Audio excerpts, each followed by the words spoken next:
ឆ្នាំថ្មីសេរីមង្គលតែសូមកាត់មានដល់ជាតិយើងគ្រប់គ្នាសូមឈ្នះឧបសគ្គគ្រប់គ្រាសូមកាត់ទ្រព្យជាមានបុណ្យសង្យំ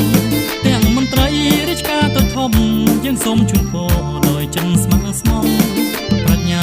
ស្នាដៃខ្ពង់ខ្ពស់ប្រាជ្ញាស្នាដៃខ្ពង់ខ្ពស់ឆ្នាំថ្មីចម្រើនយើងសូមជូនពរសុខសួស្តី